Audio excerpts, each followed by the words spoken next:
मेरे सभी सम्मानित किसान भाइयों व मेरी किसान बहनों, आप सभी को मेरी तरफ से राम राम, जय श्री राम। धरती माता की जय, अन्नदाता की जय, भगवान विष्णु जी की जय, किसान मसीहा सर छोटू राम जी की जय। विष्णु विष्णु हर रे प्राणी, विष्णु विष्णु हर रे प्राणी। आज की हम इस किसान सभा में, ये हमारी 13वीं किसान सभा है, इसमें आज हम फिर बात करेंगे अपने इस किसान सभा में अपने घर परिवार की व्यवस्था के बारे में। क्योंकि सबसे पहले हम अपने घर से शुरुआत करेंगे, तभी हम समाज में बदलाव कर सकते हैं। मेरे किसान भाइयों और मेरी किसान बहनों, जब तक हम अपने घर परिवार की व्यवस्था को नहीं बदलेंगे तब तक हमें कोई कामयाब नहीं कर सकता। सबसे पहले तो मैं कहना चाहता हूँ कि आप अपने घर में खुश रहा करो, खुश रहा करो, हर हाल में खुश रहा करो, एक दूसरे से राजी रहा करो, हंस हंस कर बोला करो। चाहे बहू सासू से या सासू बहू से हंस हंस कर बात किया करो। घर में खुशी का माहौल बनाओ।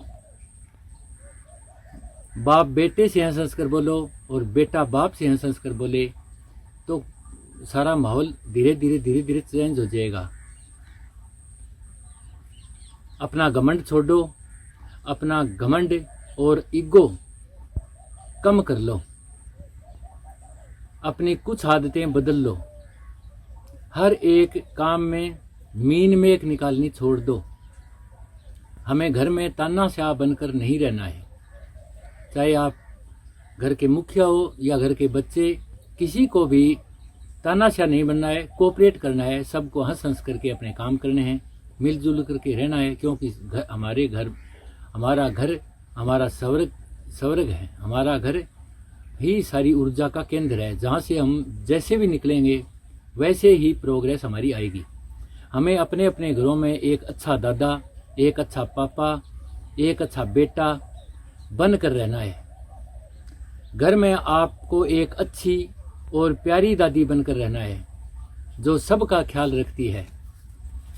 हमें घर में अच्छी बहू बनकर रहना है, एक अच्छी बेटी बनकर रहना है, एक अच्छी बेटी बनकर घर के काम करने हैं। सभी के साथ हंस हंस कर बोलना है। घर में जो भी काम करो, जैसे पोछा लगाना, बाहरी निकालना या रोटी बनाना, जो कुछ भी काम करो खुशी खुशी करो, हंस हंस कर करो। हर काम को भगवान की पूजा समझो। अपने आप को भगवान के नाम से इतना प्यारा कर लो कि घर के दूसरे सदस्य ये सोचने पर मजबूर हो जाएं कि हमारी बहू, हमारी बेटी घर का कितना काम करती है। हमें उसके काम में हाथ बटाना चाहिए। वो खुद कहने लग जाएं भी हमें इनके काम में हाथ बटाना चाहिए, ये बहुत काम करते हैं घर में।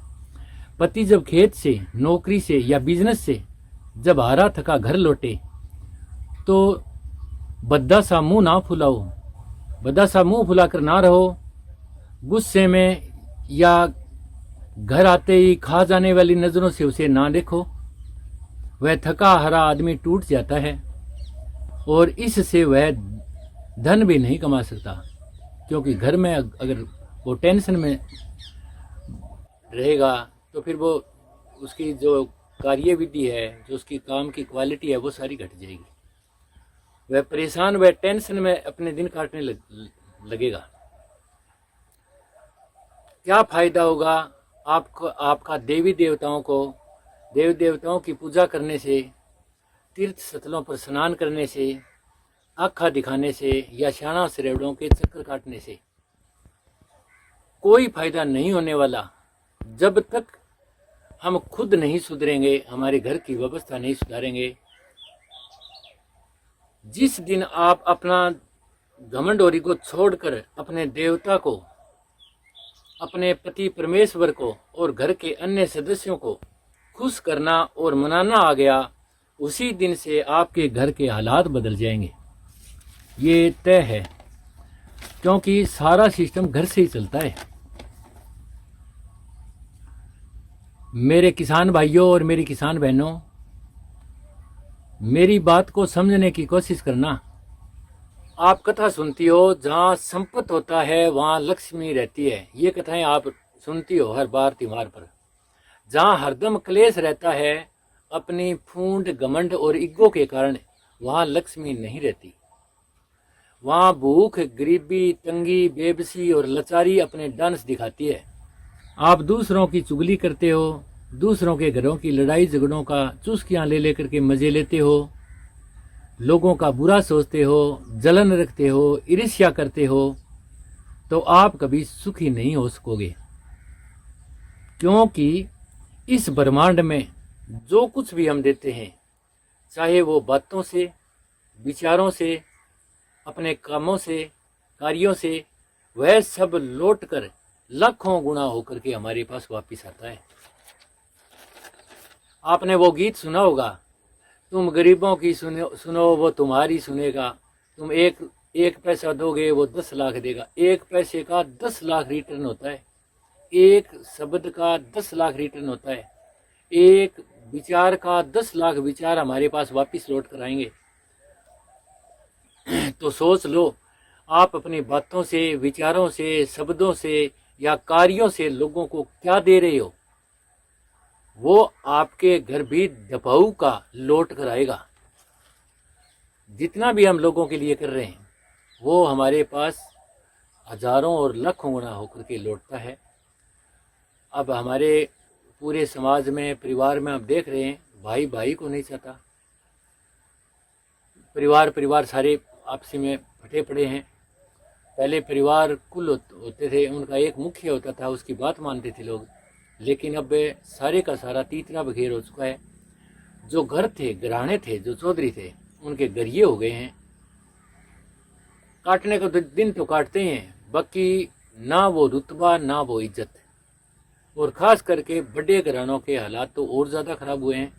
अच्छी ज़मीनें हैं उनके पास, ढेर सारा धन है, लेकिन व्यवस्था के अभाव में गांव के कुत्ते नहीं पूछते उनको। वजह क्या है? किसी के काम नहीं आते, किसी का भला नहीं सोचते, किसी को साथ नहीं देते। तो हम सभी को अपने अपने घरों की व्यवस्था बदलनी पड़ेगी, और धीरे धीरे बदलेगी। अचानक कह दो भी इसकी आदतें बदल जाएं, नहीं बदलेगी। अपने आप को थोड़ा बदल लो, थोड़ा शांत हो जाओ, धैर्य रखो, भी धीरे धीरे सब ठीक हो जाएगा। पहले भी हमारे बुजुर्ग ये कहते थे सब ठीक हो जाएगा, थोड़ा धैर्य रखो, थोड़ा धैर्य रखो, और वो सब ठीक हो जाता था। आजकल तो तुरंत कार्रवाई पर उतर आते हैं, कहते हैं ऐसे कैसे कह दिया, ऐसे कैसे बोल गई, ऐसे कैसे बोल गया। कुल मिला करके कहने का भाव ये है कि थोड़ा आप बदलो, धीरे धीरे। मैं ये गारंटी लेता हूँ कि 1 महीने में आपके घर में खुशियाँ आनी शुरू हो जाएगी। गारंटीड कहता हूँ कि आपके घर में खुशियाँ आने लग जाएगी। आज का वीडियो शायद काफ़ी लंबा हो गया है, तो आज की सभा यहीं समाप्त करते हैं।